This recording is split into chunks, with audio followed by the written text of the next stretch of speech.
Selamat pagi anak-anak, kembali lagi bersama Miss Amarinda di video pembelajaran hari ini. Hari ini kita akan belajar tema 2, subtema 1, muatan pembelajaran PPKN.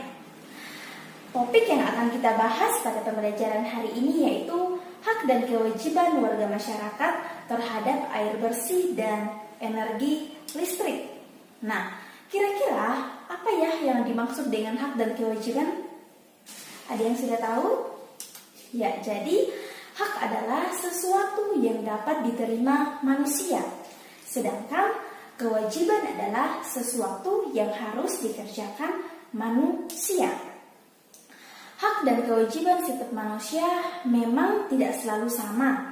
Namun, setiap manusia pasti memilikinya bahkan sejak lahir. Dalam kehidupan sehari-hari, manusia tidak pernah lepas dari masalah yang berkaitan dengan hak dan kewajiban.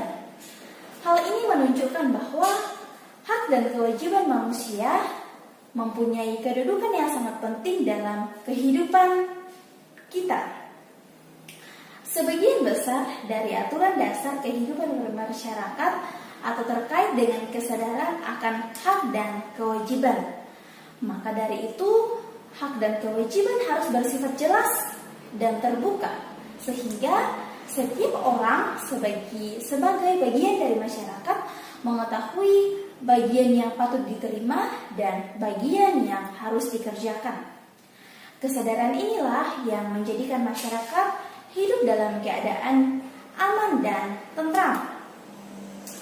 Nah, anak-anak merupakan bagian dari warga masyarakat. Oleh karena itu, anak-anak juga memiliki hak dan kewajiban di lingkungan masyarakat. Nah, kira-kira anak-anak tahu contoh hak dan kewajiban anak-anak di lingkungan masyarakat? Ya, jadi contohnya misalnya anak berhak menggunakan air bersih untuk kebutuhan hidupnya. Lingkungan masyarakat juga berkewajiban memberikan fasilitas air bersih yang memadai bagi anak. Ya, jadi selain anak-anak memiliki hak untuk menggunakan air, anak-anak juga mempunyai kewajiban untuk menghemat air. Hal ini dikarenakan jumlah ketersediaan air yang terbatas. Ya, jadi contohnya hak anak-anak adalah mendapatkan air. Kemudian kewajiban anak-anak yang harus anak-anak kerjakan yaitu adalah menghemat air.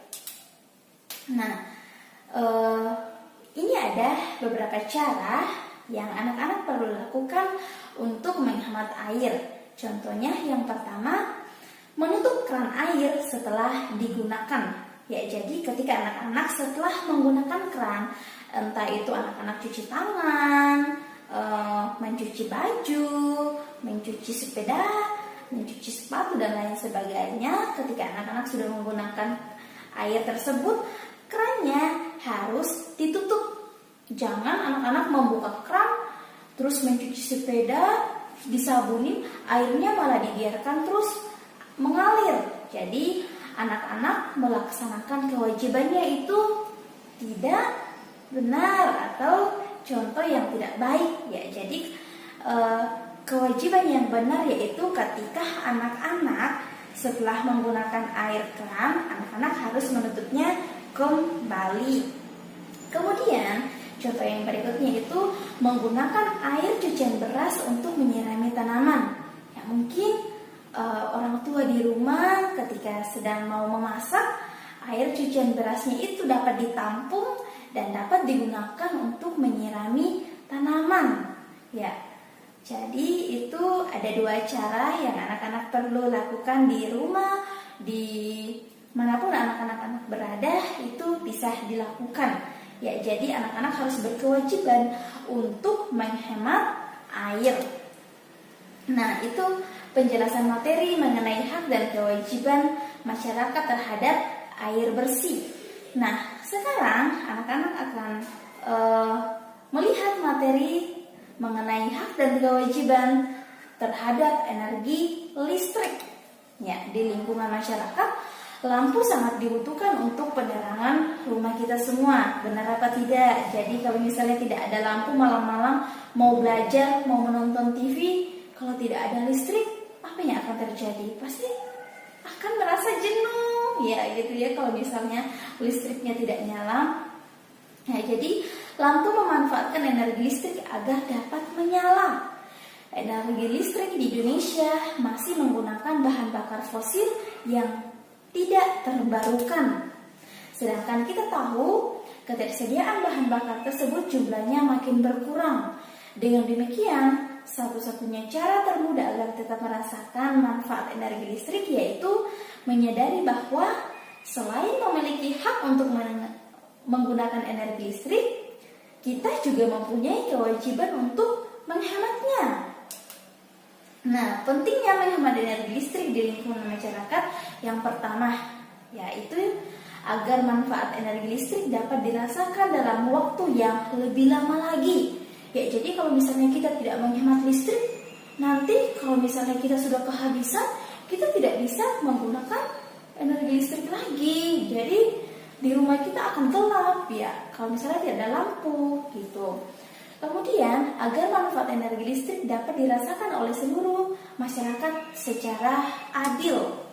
Terus, agar manfaat energi listrik dapat dirasakan oleh generasi yang akan datang. Jadi kalau misalnya generasi kita sekarang itu menyanyiakan energi listrik, selalu menyanyiakan energi listrik, bisa-bisa generasi yang akan datang tidak dapat menikmati energi listrik gitu. Nah, kemudian agar udara bersih tetap terjaga. Nah, tadi anak-anak sudah mengetahui hak dan kewajiban itu apa. Ya, jadi hak tadi adalah sesuatu yang dapat diterima oleh seseorang atau sesuatu yang dapat diterima oleh manusia. Kemudian kewajiban tadi itu ialah sesuatu yang harus dikerjakan oleh manusia. Contoh hak dan kewajiban di dalam lingkungan masyarakat contohnya tadi yaitu anak-anak berhak untuk mendapatkan air bersih. Kemudian anak-anak berkewajiban untuk menghemat air. Ya, jadi itu penjelasan materi mengenai hak dan kewajiban anak-anak baik di lingkungan masyarakat terhadap air bersih dan juga energi listrik. Nah, demikianlah pembelajaran hari ini. Sampai bertemu di video pembelajaran selanjutnya. Shalom.